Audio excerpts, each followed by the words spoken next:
अभी आप लोगों ने भागवत थी कि राम कथा थी? भागवत तो यही होती थी। अच्छा, ये भागवत कथा में सबसे पहला कहा गया है सत्यम परम धीमहि। परम सत्य स्वरूप परमात्मा जो है उसका हम ध्यान करते हैं। सत्यम परम सत्य क्या है? भगवान। ये शरीर, मन, बुद्धि, अहंकार ये सब प्रकृति क्षेत्र का है। इन सबसे परे जो तत्व है वो परमात्मा है। उसी परमात्मा तत्व का अनुभव करना जीवन का परम लक्ष्य है।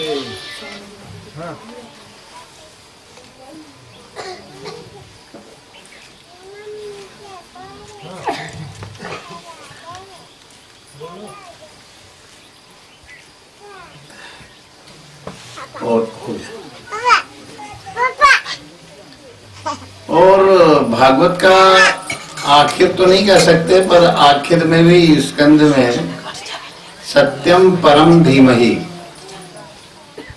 जो परम सत्य है उसका ही ध्यान करना चाहिए।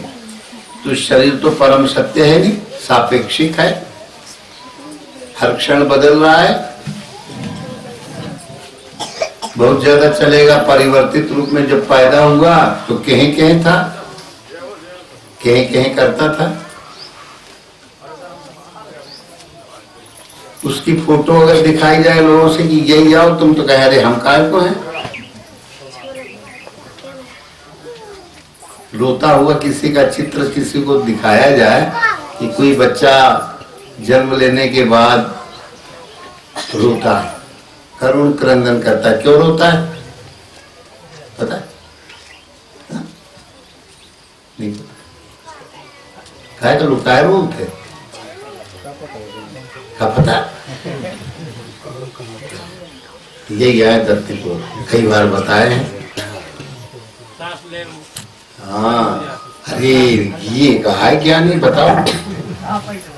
अरे मैंने बताए थे, पर अब उसको क्या है कि माँ के पेट में जब तक बालक रहता है तब तक नाभि नाल से उसको भोजन, पानी, श्वास सब मिलती है। नाक और मुंह बंद रहता है जब पेट में रहता है बालक गर्भकाल में। उस समय उसका न तो मुंह बंद खुलता है पेट में जब रहता है बालक, और न उसकी नाक खुलती। ये गर्भाशय में एक गर्भजल होता है, तो उसी में वो गर्भ का पालन पोषण प्रतिपालन होता है।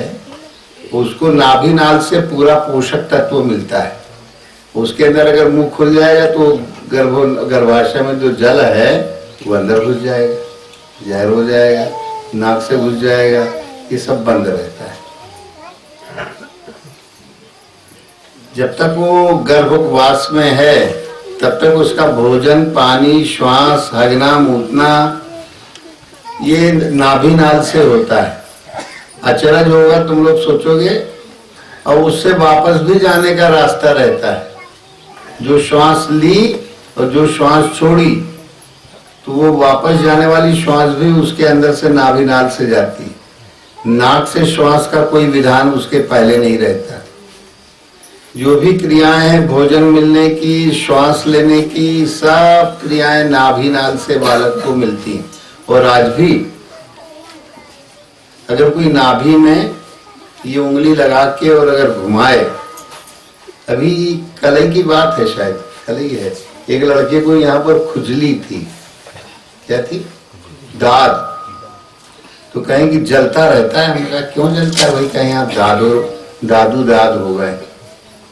अच्छा, तो कहें धूप में जाए तो और ज्यादा जलता है। हम कहे एक काम करोगे तो बताएं आप। कहने लगे खाए ना करें, आप बताओ और हम करें ना। तो हम कहे नाभि में ये वाली उंगली डालो, ये वाली, और नाभि में टूड़ी में डाल के और 500 बार और ऐसे ऐसे घड़ी की दिशा में घुमा दो। तो 500 बार उसने घुमाई, तो घुमाते घुमाते घुमाते उसका 250 बार जब हुआ तो उन्होंने कहा कार्य अब जलन हो रही है? कहने लगे अब नहीं हो रही, थोड़ा थोड़ा है। 500 बार होते होते उसकी पूरी जलन चली गई। फिर हमने कहा धूप में तुम्हें ज्यादा कष्ट मिलता होगा क्या यहाँ? उनका धूप में सूरज की तरफ मुंह करके देखो, तो सूरज की तरफ मुंह करके देखने लगा, कोई जलन नहीं। मैंने आज भी वो नाभि मरी नहीं है, वो क्रिया उधर से गुप्त रूप से चालू है। तो शरीर में जितने रोग हैं अगर संयम भी करो, ये नहीं कि तो दोनों हाथ से भकर भकर खा जाओ और नमक कम खाओ, तेल कम खाओ, तेल खटाई नमक एक सीमित मात्रा में खाओ अगर सही जीवन जीना है तो। और रोज रोज पूड़ी पराठे समोसा खाओगे तो फिर तो मामला गड़बड़ हो जाएगा। जीभ तो बहुत बदमाश है, कहते खूब बढ़िया चकाचक खाओ, चकाचक में क्या खाओ? समोसा भजिया वो क्या गोलगप्पा फुल्की, हाँ कहीं फुल्की खा लो, कहीं पर ब्रह्म परमात्मा मिल जाते रे। जबकि ये सब चीजें पेट में जाके वो जहर भरा है, ना उसमें इमली है ना उसमें नींबू है, साइट्रिक एसिड पड़ा हुआ है, इमली वाला नकली एसिड जो है वो पड़ा हुआ है। तो एसिड का वो सब रूपक बना हुआ है और लोग उस क्रिया को समझ नहीं पाते। और खाने में तो अच्छा आता है, बाद में तुम्हारे दांत आंत और आंख ये खराब होती जाती है। जो रोज फुल्की खाएगा उसको धीरे धीरे धीरे धीरे आंतों में सूजन आने लगेगी। ये जितने रोग होते हैं नाभि के चारों तरफ बड़ी आंत गई हुई है, तो छोटी आंत बड़ी आंत मिलती है, वहाँ अपेंडिक्स कहलाता है। ज्यादा नमक खाने से वहाँ चीरा देना पड़ता है दाहिनी तरफ, और ऐसे वो आंत मोटी वाली गई है, यूं गई है, यूं गई है। पेट न साफ हुआ तो जितने कीटाणु हैं टाइफाइड वगैरह के, जितने भी रोग हैं, ई कोलाइस कोलाइटिस, ये सब यहीं से होता है। कहाँ से? बड़ी आंत से। और बड़ी आंत अगर साफ रहे, पेट साफ रहे, तो तुम हमेशा जो है स्वस्थ रहोगे। तो सत्संग तुम्हारे पचेगा कि नहीं पचेगा? तो एक व्यायाम है, पुजारी वो घुटने मोड़ के ऐसे करते हैं, देखा तो देख लो, तो तुम लोग सब करोगे तो तुम लोगों को उसका लाभ मिल सकता है। ये देखो इस तरह दिख रहा है, इस तरह 15-20 मिनट करो। नहीं दिख रहा? दिख गो तो बैठ जाओ।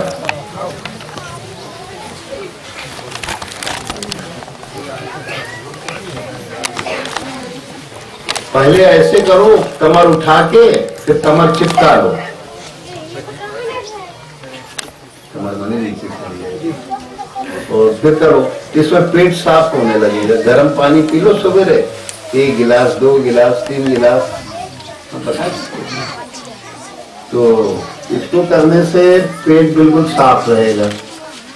शुरू में अपने आप पेट साफ होना चालू हो जाएगा। सवेरे उठो तो ये वाला व्यायाम 15 मिनट घड़ी से देख, तो पेट कितना भी निकला होगा, पेट अंदर घुस जाएगा।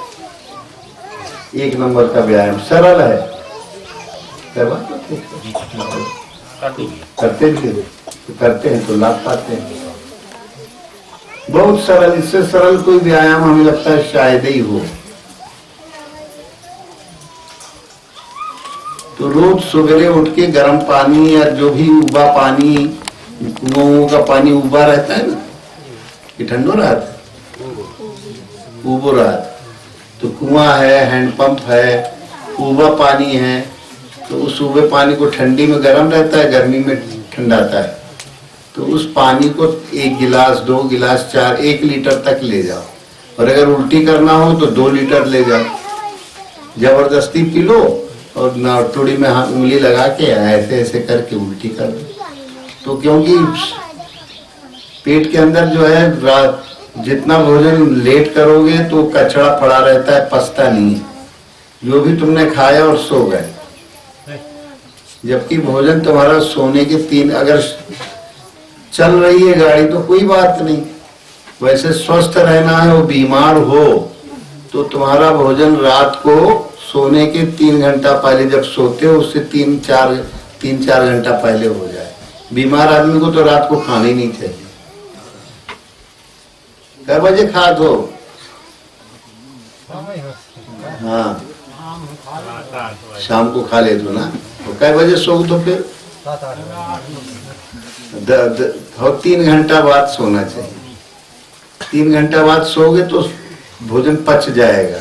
आप बताओ तो गर्म पानी पियो, जब दवाई से हाँ तब से अब विकार नहीं बने कोई। हाँ ये पूरा नियम पालन करते। तो ये तुम्हारे लिए सबके लिए है।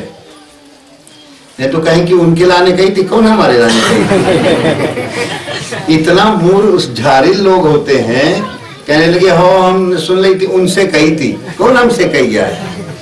यही क्यों हो ते तो ना क्या होते हैं मूर्ख, सबके लिए कह रहे हैं। नहीं तो कहें कि उनको देख के कही थी, कौन हमें देख के कही थी? समझ गए? तुमने पियो है गर्म पानी कबो? नहीं पियो। कहें उनसे कही थी, हम काहे को पिए? बता देबू करे तो फिर लोग आओ तुरंत बताओ गुरुजी, जितने जनों बताओ सो आराम ही भाव है। हो इनके पास आते हैं लोग। उसने बता दिया। हाँ, और ये इंजन के मिस्त्री हैं माने हुए। हाँ, आश्रम के कोई इंजन बिगड़े यही सुधारते हैं, और ये इंजन के नहीं जिनके भी बिगड़े वो अपना ही सुधार देते हैं। इनका दिमाग काफी अच्छा काम करता है। तो ये वाला इंजन पर और बड़ा है जो आप सुधार नहीं सकता। एक तो शरीर रूपी इंजन है, फिर मन रूपी इंजन है।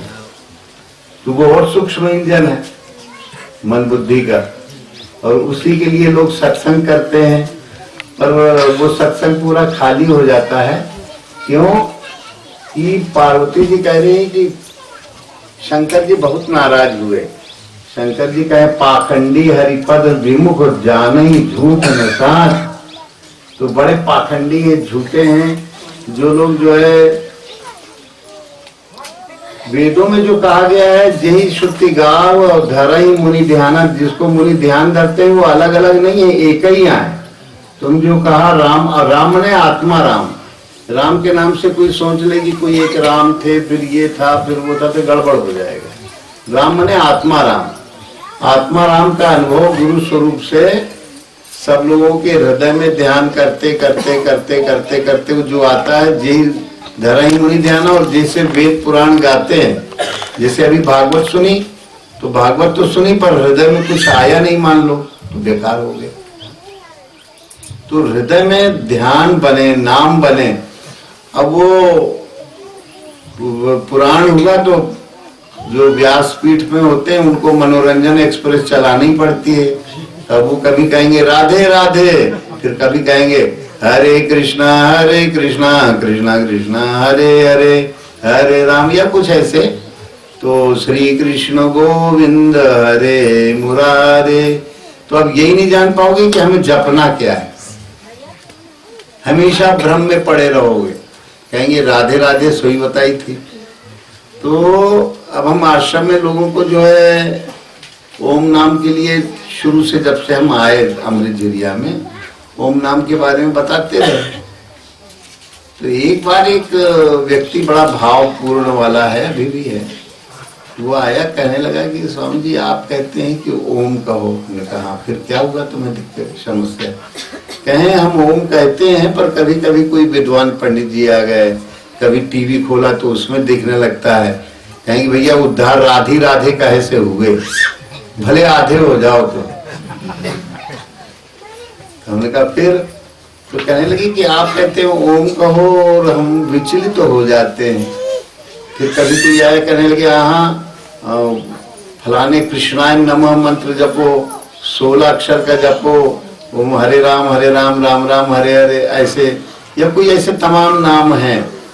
कोई कहेगा 12 अक्षर ओम नमो भगवते वासुदेव को, यही है प्रहलाद और ध्रुव जो है इनसे तरे। तो कहने लगे कि अब यही नहीं समझ में आता कि हमका बेटा जो ओम नमो भगवते वासुदेव कहा, ओम ही की स्तुति की गई कि ओम जो है भगवान का पवित्र नाम है जो सर्वत्र व्याप्त है। ओम से भिन्न किसी नाम की सत्ता है ही नहीं। ओम भूर्भुव स्व कहा गया, इसमें भी कहा गया कि ओम जो है वो परमात्मा का पवित्र नाम, स्थूल में, सूक्ष्म में, जागृत अवस्था में, स्वप्नावस्था में का और सुषुप्ति अवस्था, तीनों में एक रस व्याप्त है। भू और भू उसी जैसा स्वपिति सुषुप्ति अवस्था में जो स्थिति रहती है, तीनों में एक रस जो परमात्मा का स्वरूप है वो ओम है। अगर इस तरह जान जाओ तब तो काम बन जाए। तो जितने भी हैं, चाहे त्र्यंबकम यजा, ओम त्र्यंबकम यजा, सब में ओम लगा हुआ है। ओम त्र्यंबकम यजामहे सुगंधिम पुष्टिवर्धकम उर्वारुकमेव बंधनात् मृत्योर्मुक्षीय मामृतात्। मृत्योर्मुक्षीय माम अमृतात्, मुझको जो अमृत स्वरूप आत्म रूप हूँ, पर मैं अपने स्वरूप को भूल के मृत्यु के जाल में फंस गया हूँ। मृत्योर्मुक्षीय, इस जन्म मरण का ये जो ढांचा है, शरीर संसार, इससे हमको मोक्ष दिला दो, ये हमारी स्मृति में घुस गया है। जैसे ककड़ी पक जाने पर अपनी लता को त्याग देती है, ऐसी जीवन का क्रम जो अनेक जन्मों से चल रहा है, ये हमारा छूट जाए, हमारी आत्मा मुक्त हो जाए जीवन लता से। तो ऐसे जो है कई तरह से उदाहरण दिए गए। जितने भी मंत्र है वैदिक, उन सब में ओम पहले। माने परमात्मा का पवित्र नाम कौन सा है? ओम। अब कैसे जान लिया भाई? कुछ लोग कह रहे हैं, कुछ लोग कह नए हैं तो कहते होंगे ओम का है, कुछ क्यों नहीं। तो ये सब नाम जीव के द्वारा क्या हो जाते हैं? जुठर जाते हैं। जीव से जो भी नाम, जैसे तुमने कुछ खाया जुठर गया, ऐसी जीव से जो नाम बोले वो जुठर गया। तो जो नाम जुठरे ना वो शुद्ध नाम। अब इसकी पारक परक कैसे हो? उस सत्य स्वरूप, परम सत्य स्वरूप परमात्मा का हम ध्यान कैसे करें? परमात्मा की सत्ता तो है, पर उसका ध्यान कैसे किया जाए? तो उसके लिए बड़ा सूक्ष्म और सरल रास्ता है। अपनी जीव को नीचे वाले दांत की जड़ में, तो उस व्यक्ति ने पूछा, हम उसको उत्तर देने को हुए जो पूछा था,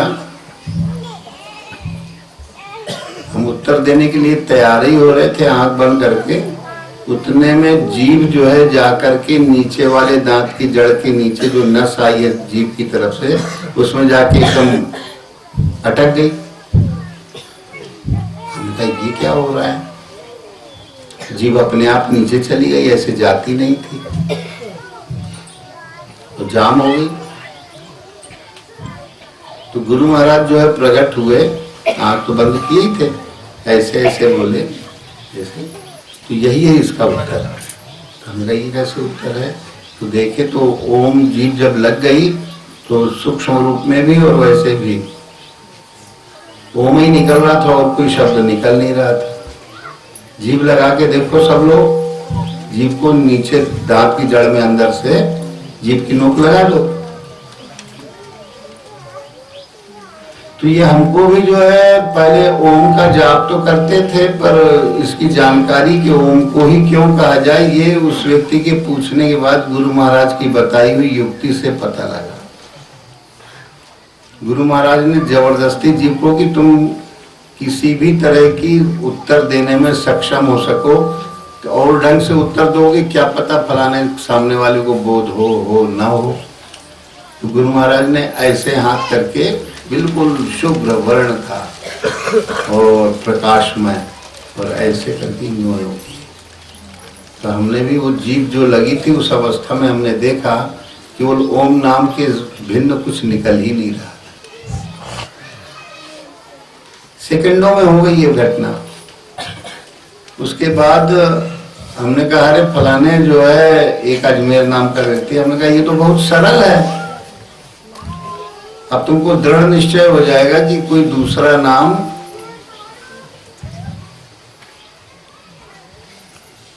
निकलता ही नहीं, तो अब निकालोगे कहां से? ये जीभ के नाम जुठर जाते हैं, तुम अब जीभ लगा दो नीचे दांत की जड़ में। जो हमको अनुभव हुआ था उसी अनुभव के आधार से बताया उसको गुरु महाराज ने जो अनुभव दिया। उन्होंने कहा यार गुरु महाराज जो है जीव को ऐसे की, तो ये तो नहीं कहा है उससे हम उसमें। तो हमने कहा कि देखो जीभ लगाओ, जीभ लगाई। हमने कहा देखो कोई नाम निकल रहा है कि अगर निकल आवे तो समझ लो कि वही नाम सत्य है। तो केवल ओम के अतिरिक्त और कोई नाम निकल नहीं रहा था। हमने कहा देखो यही नाम सत्य है। अब तो दृढ़ता आ गई, कहने लगे पूरी दृढ़ता आ गई। तो अब जो चीज नहीं पता होती वो ऐसे ही पता लगती। तो गुरु महाराज अंदर से बता दे।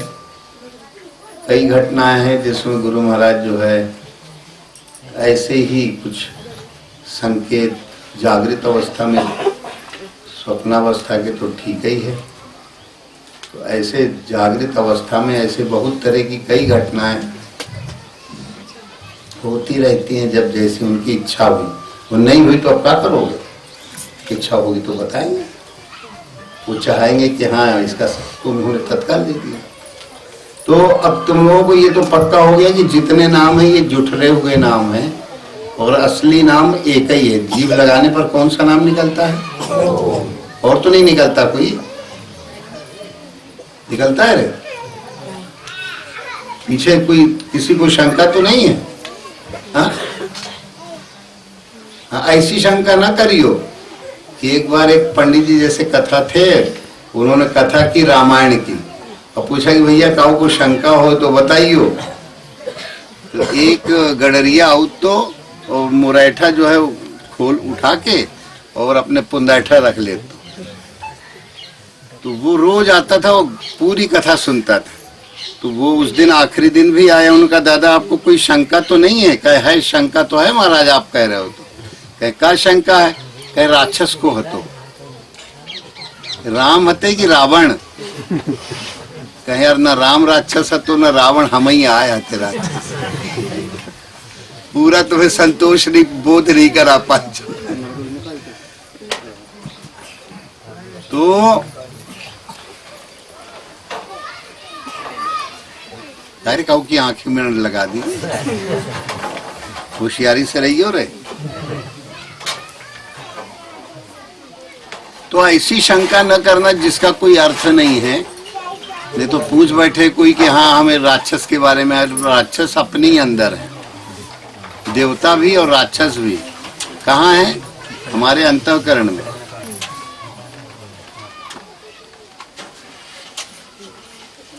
जब हमारे अंतःकरण में दूसरे का दोष देखते हैं तो हमारे अंदर राक्षस रहते हैं।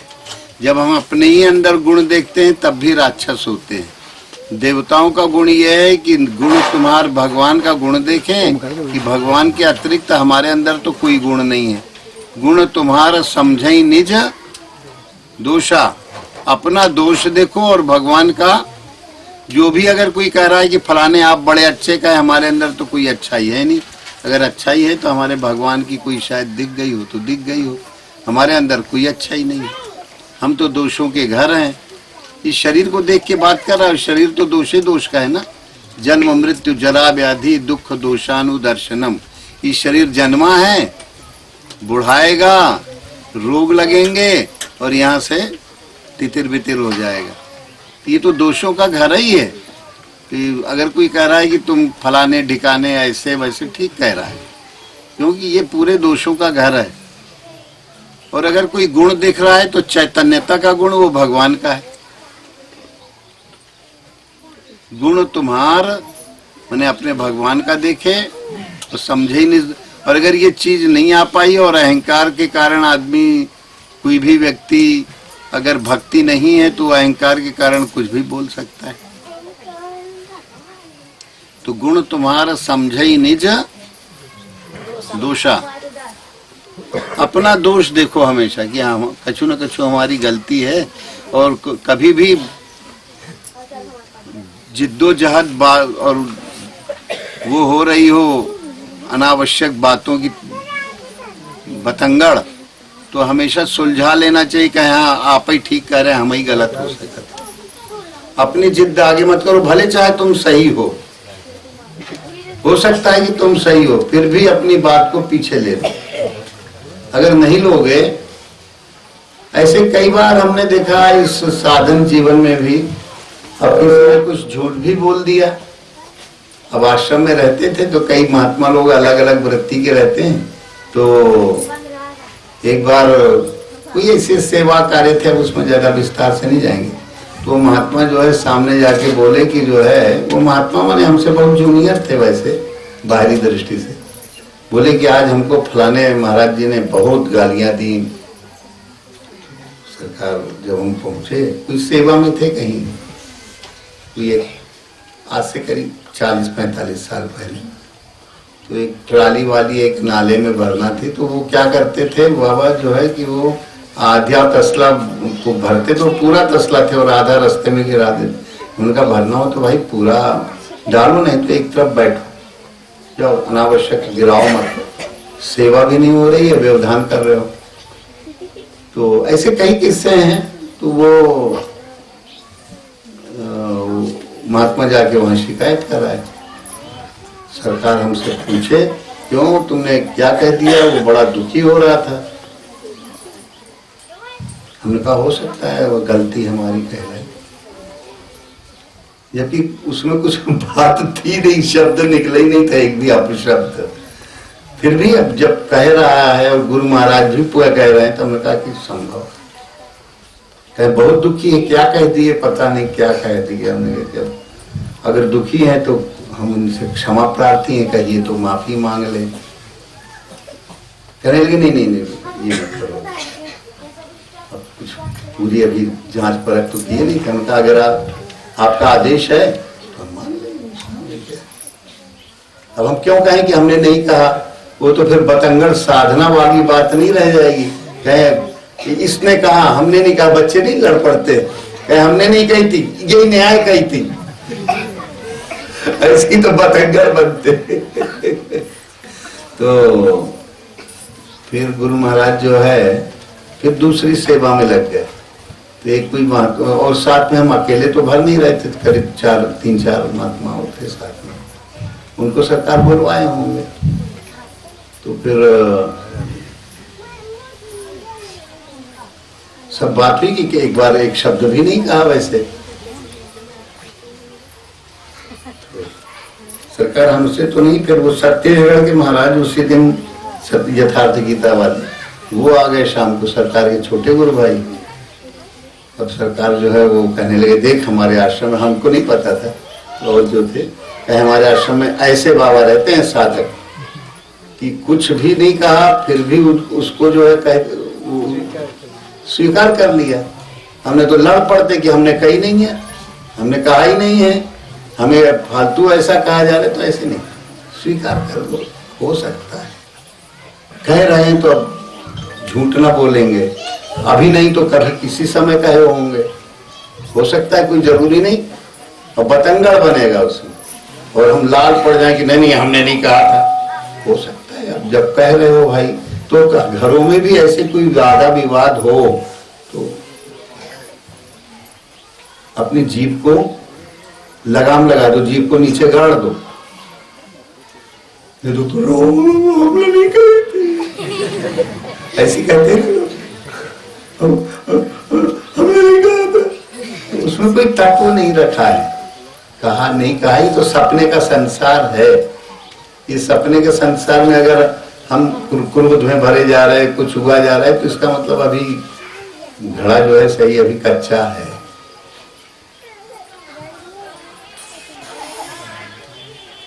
तो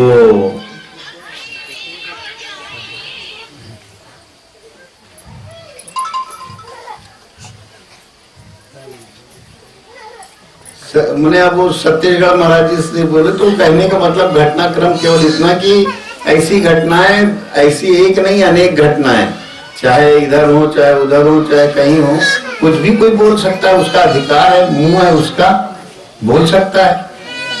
तो अब सत्य नाम के ऊपर आ रहे हैं, तो सत्य नाम जो है केवल एक ही है, आप लोगों को पता लग गया है। अब एक भजन है, उसको दोहरा देंगे, तुम लोग दोहराओगे। यंत्री यंत्र अनुपम बाजे, यंत्री यंत्र अनुपम बाजे, यंत्री यंत्र अनुपम बाजे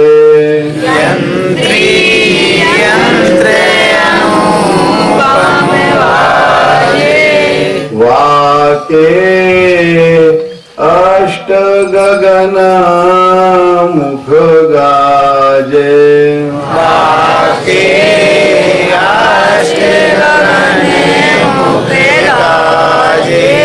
तू ही गाजे तू ही बाजे तू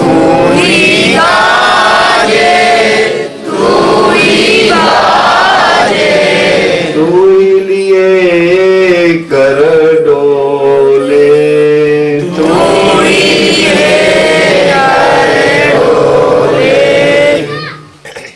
एक शब्द में राग छत्तीसो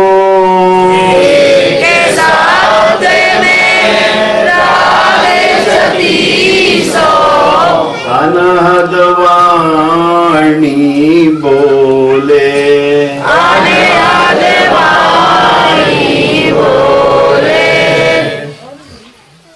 मुख की नाल श्रवण का तुम्बा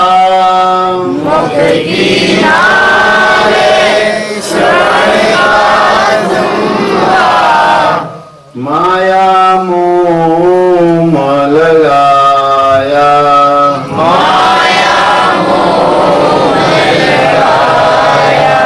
यंत्री यंत्र अनुपम बाजे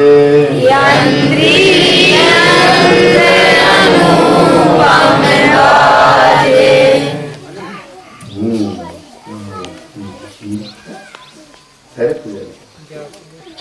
वाक्य वो तो हो गया। हाँ?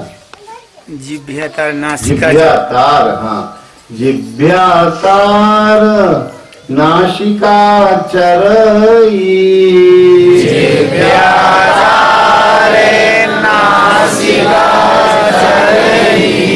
सतगुरु साज बनाया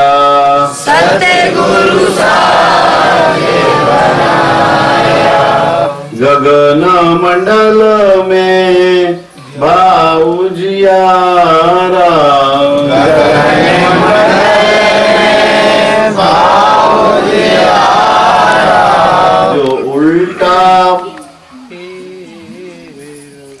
जो उल्टा फेर लगाया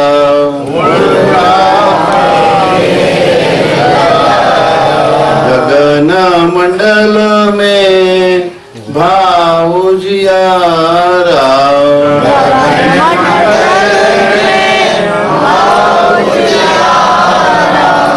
जो उल्टा फेर लगाया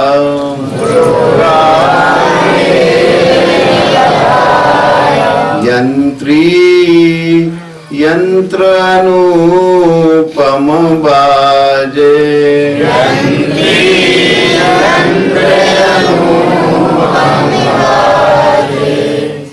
कहत कबीर सुनो भाई साधो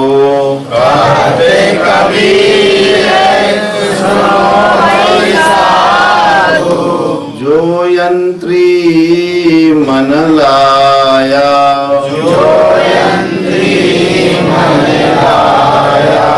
तो यंत्री और यंत्र क्या है? शरीर रूपी यंत्र है।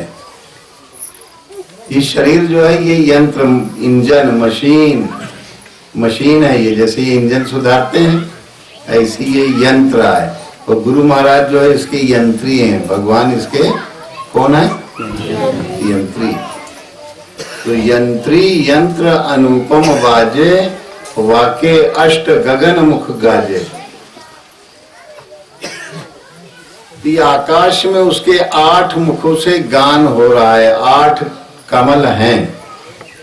एक गुदा मार्ग के पास मूलाधार, फिर स्वाधिष्ठान मूत्र मार्ग के पीछे रीढ़ की हड्डी में, मणिपुर नाभि के पीछे रीढ़ की हड्डी से लगा हुआ, अनाहत दोनों घुटनियां जहाँ जुड़ जाती हैं अनाहत चक्र है। ये विशुद्ध चक्र है जहाँ कंठकूप है। और एक दूसरा गड्ढा है एक, तो ये जो है गर्दन और सिर जहाँ जुड़ती है एक वो गड्ढा है। और इसके बाद जहाँ ये दोनों भावों के बीच की सीट से इसके नीचे आते हो तो वो आज्ञा चक्र है। ये आज्ञा चक्र है। और इसके ऊपर सहस्त्रार ऐसे 8 हैं। वाके अष्ट गगनमुख ने आकाशवत, इन चक्रों के द्वारा ओम का जाप मूलाधार में करो। ऐसे अलग अलग इनके बीज मंत्र हैं, लम वम रम यम हम क्षम ओम ऐसे हैं। पर इनका कोई केवल ओम अकेले वास्तविक बीज मंत्र है।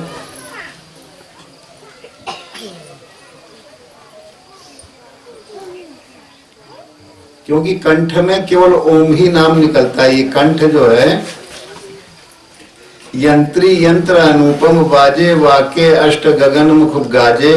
तू ही के भगवान, तुम ही इन सभी चक्रों में तुम ही गर्जना कर रहे हो, इसी को बजा रहे हो। तुम्हारे बजाने से ये जो मनुष्य शरीर रूपी यंत्र है इसमें ये 8 चक्र 8 जो है कमल खिलते रहते हैं। आप ही की लीला है।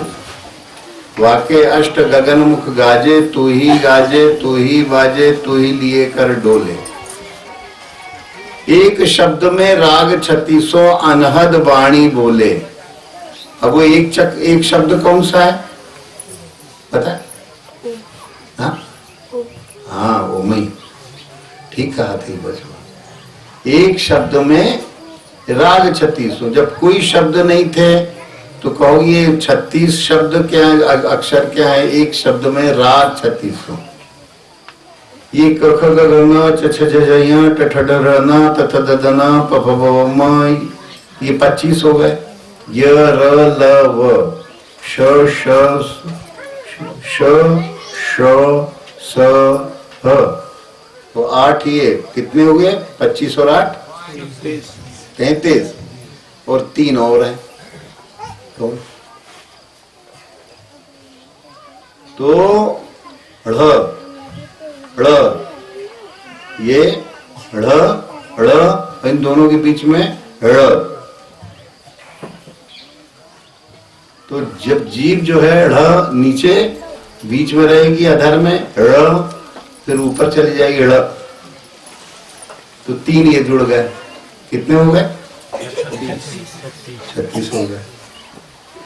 और ये 36 जो है ये अनहद नहीं है। एक शब्द में राग 36। तो ये अनहद वाणी जो ओम है यही परमात्मा के द्वारा सृष्टि रचना के पूर्व ओम से ही पूरी सृष्टि सारे अक्षर वर्णमाला व्यंजनमाला बनी। वैज्ञानिक रूप में हमारे ऋषियों ने शोध करके ये व्यंजन और स्वर आ यू ए ओ ऐसे 16 स्वर फिर 12 कर दिए गए। तो ये रचे कहने लगे ओम शब्द में ही ये सारे 36 आ जाते हैं। जब यहाँ ओम कहते हो घुटकी में यहाँ पर कंठ टेटुआ में, तो तुम क्यों कहना चाहोगे तो नहीं निकलेगा, ओम ही निकलेगा नाक की नोक से। तो ओम यहाँ पर अगर कोई भी शब्द उठाओगे तो क्या निकलेगा? यहाँ अनहद रूप में ओम निकलेगा, माने उसकी कोई हद नहीं है। और शब्द तो हद वाले हैं, कोई कंठ वाला है, कोई धंतव्य है, कोई ओष्ठव्य है, ऐसे ऐसे उनकी सीमाएं। तो पर ये ओम जो है इसकी कोई सीमा कंठ से नहीं लगती, जीभ से नहीं लगती, ओंठ से नहीं लगती, नीचे वाला दांत ऊपर वाले दांत में जीभ लगाने से ये शब्द नहीं बनता। ओम जो है ये बिल्कुल जीभ से रहित शब्द है। बगैर जीभ के, जीभ गाड़ देने पर निकलता है ना, तो एक शब्द में ओम में सारे शब्द आ जाते हैं।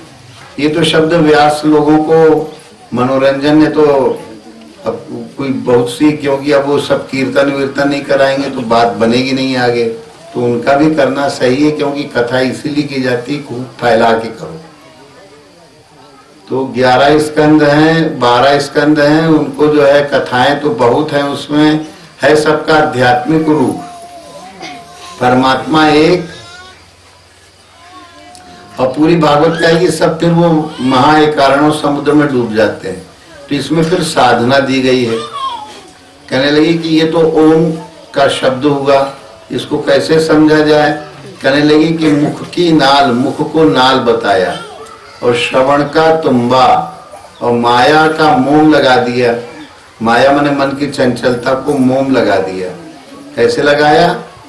जीव को जिभ्या तार, नासिका चरई, सदगुरु साज बनाया। जीव को तान दिया, जीव को तान के, तो जीव आगे खूटियां होती हैं वीणा में, तो ऐसे ही यंत्र में जीव को तान के और दांत की जड़ के नीचे लगा दिया। तो जीव को तान दिया, जिभ्या तार, जीव को क्या बना दिया? तार बना दिया। अब इधर जब जीव को तार बना दिया, अब इधर से जब तुम मुंह बंद करके ओम कहते हो तो नाक उसको चरने लगती है, नाक की नोक से वो शब्द निकलता है। जीभ को गाड़ दो और मन ही मन ओम कहो सब लोग, तो तुम लोग देखोगे नाक की नोक से वो निकलेगा। जिभ्या तार नासिका, तो नाक चल रही है कि नहीं ओम को। जीभ को गाड़ दिया तो जिभ्या तार, जीभ का तार बना दो, तो जिभ्या तार और नासिका चरई, तो नासिका और नाक, उसकी नाक की नोक उसको चरेगी, जो जीभ खिंच जाएगी, तार बना दोगे। तो यहाँ पर लगातार ओम का जाप ऐसे, तो यहाँ पर भी 5 बार ओम का वैखरी वाणी से जाप, फिर मध्यमा से, पश्यंती से, परा। तो ये जिभ्यातार नासिका चरई, तो यंत्र तो भगवान से कहा जा रहा है कि हे भगवान, जब नाम चलने लगा ओम नाम इस यंत्र में, जीभ को तान दिया, तो अब 2 जगह है। एक तो मुंह के अंदर ही ओम ओम कहते रहो,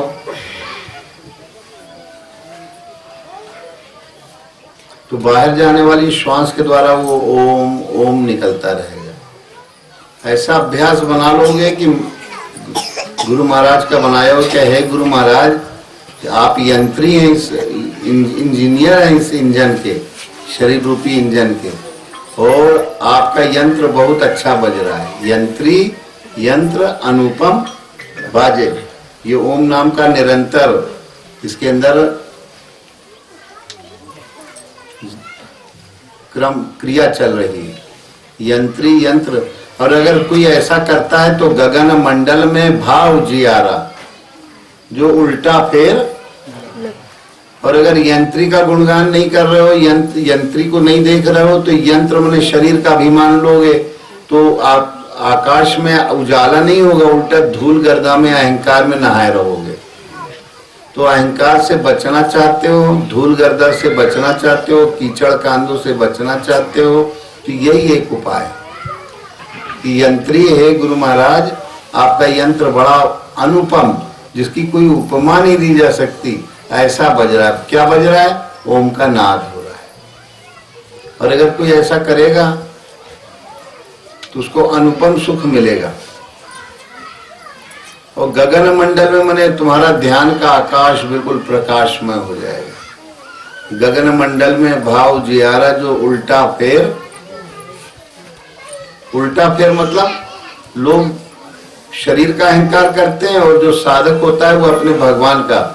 अस अभिमान जाय जनि घोरे, मैं सेवक रघुपति पति कहे भगवान, आप ही इस शरीर यंत्र के चलाने वाले ने। तो लोग कहते हैं जानते नहीं हो हमने कितना संघर्ष किया। हमने कहा कार्य उल्लू, कौन सा संघर्ष करो, अंदर अगर आत्माराम न रह जाएंगे तो तुम नाम की क्या सत्ता है। लोग कहते हैं ना, बड़ा स्ट्रगल किया मैंने, बहुत संघर्ष किया, हमारी बड़ी ऐसे थे, हम ये थे। उनका ससुर सरऊ मूर्ख, कौन सा संघर्ष करोगे? जब तक इसके अंदर आत्माराम है तब तक तो मुंह पापड़ बेल रहा है, और वो निकल गया तो क्या मुर्दा बोलता है। हम कहा ये तो आत्मा की, आत्माराम की महिमा है, उनको भगवान का स्मरण करने की युक्ति करो, शरीर का अहंकार लेके मत चलो, मैंने ये किया, मैंने वो किया, मैंने वो, तो फिर दुखी हो गए। दुखी लोग क्यों रहते हैं? अहंकार के कारण। तो कबीरदास कहते हैं कि कहें कबीर सुनवै साधो जो यंत्री मन लाया। यही हाँ, कहें कबीर जन, एक लाइन भूल रहे, कहें कबीर जन भय विवेकी जो यंत्री, तो जो अपने सदगुरु से जुड़ा रहेगा वो तो विवेकी है, नहीं तो मूर्ख हैं बाकी के लोग। कहें कबीर जन भय, भक्त जन विवेकी हो जाते हैं ऐसे ओम का जाप करते करते, गुरु ध्यान करते करते।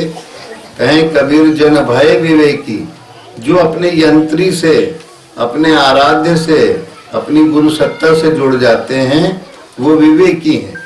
और नाम जो है दुनिया में ये बहुत से नहीं है कि सतगुरुदेव, जय गुरुदेव, ये तो केवल एक प्रेम बढ़ाने के लिए एक ऐसा कीर्तन किया जाता है। वास्तविक रूप में ऐसा कुछ भी नहीं है।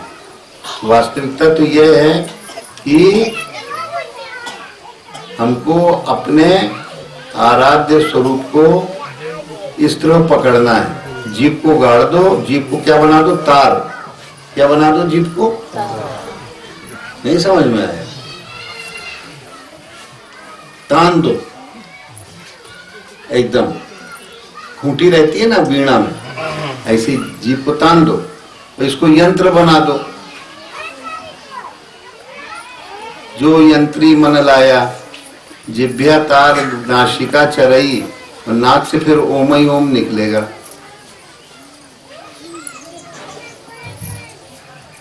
न भी ओम बोलोगे तो नाक की नोक पर मन लाओगे। अगर जीभ तनी है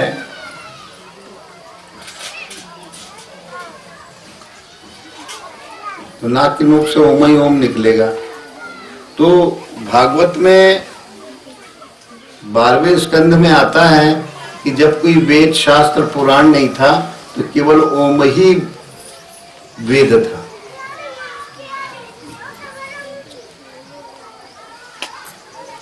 दो पद्य आता है कि नहीं? देखिए हो।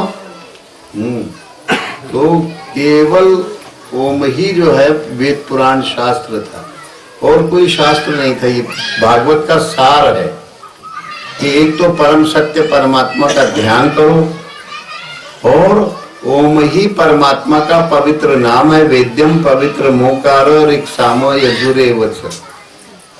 और गोस्वामी जी ने भी पूरी रामायण में गुप्त रूप से ओम को ही पूरी मान्यता दी है। रामायण की शुरुआत वो से हुई है और रामायण की समापन भी वो शब्द में हुआ है। वर्णनामृत संज्ञानाम से चालू हुआ रामायण, रामचरितमानस, और पूरा भी उसी में हुआ। ते संसार पतंग घोर किरणैर दह्यन्ति नो मानवा। आ रहा है रे समझ में कि नहीं? सुनने में आ रहा है। वो से शुरुआत हुई। अब वो संस्कृत में बनता है कैसे? ऊधन अ। ऊधन से क्या बनता है? वो। और अगर इसको पलटा दो, अधनु कर दो तो ओ, केवल ओम ही निकलेगा। तो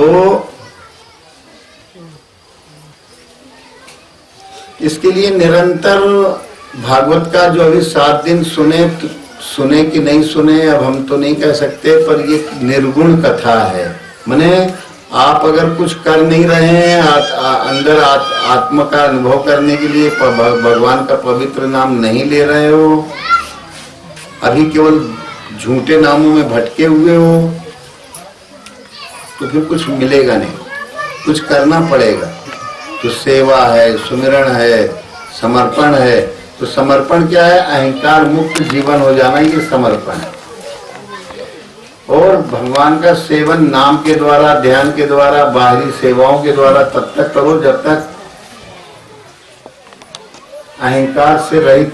और अहंकार है तो फिर बहुत अधिक मेहनत, सेवा करने की जरूरत। शरीर का अहंकार जो ये दिन भर कहलवाता रहेगा, कर्तापना, मैंने ये किया, मैंने वो किया, मैंने उधर किया, मैंने उधर किया। ये शरीर का अहंकार जीव को दुखी कर देता है। जितना अहंकार करोगे उतने दुखी होगे। और जब तुम अहंकार करोगे तो सामने वाला तुमसे बढ़ के अहंकार करेगा, तो यही झगड़े की जड़ है। तो प्रकृत्येव क्रियमाणानि, तो प्रकृति के द्वारा जो है कार्यकरण कर्तृत्व हेतु प्रकृति रुच्यते, कार्य होने में ये शरीर के करण है, अंतःकरण, बाह्यकरण, मन बुद्धि चित्त अहंकार और ये 10 इंद्रियां, इन्हीं के द्वारा जो है कोई कार्य होता है, चाहे सूक्ष्म रूप में हो चाहे स्थूल रूप में हो, कार्य इन्हीं से, चाहे भगवान का भजन हो उसमें भी इनकी आवश्यकता है कुछ न कुछ। और दुनियादारी के कार्य करके इसका अहंकार न करो, क्योंकि मुख्य संचालक तो इसका आत्माराम संचालक, आत्माराम से संचालित है। मुर्दा कुछ नहीं कर सकता, ना उसका शरीर पड़ा है पर हाथ पैर नाक कान नहीं हिल सकते। ये केवल जब तक चेतन आत्मा है तभी तक होता है। इसलिए हाँ, तो ओम का थोड़ा अनुष्ठान करना है। वैसे तो नाक की नोक से जीभ को जब तान देते हो तो नाक से निकलते ही हो। क्या हाँ? चलना हाँ? अच्छा, तुम जो 5 बार ओम का जाप करा दो।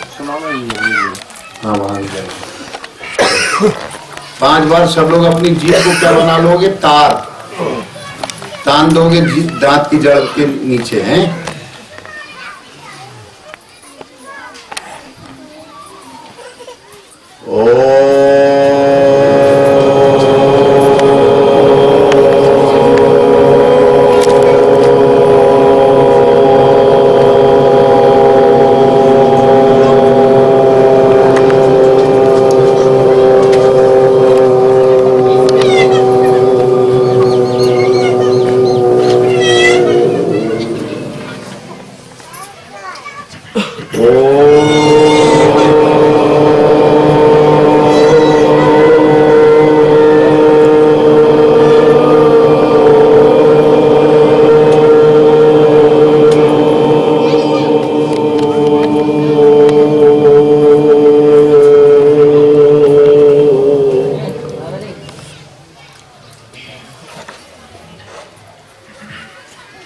जीभ को ताने रहना बिल्कुल। जिभ्या तार नासिका चरई।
इस तरह क्या होता है, ओम का जाप स्थूल रूप में जैसे अभी कहा, ऐसा पूरे घर भर के सदस्य इकट्ठा होके करो।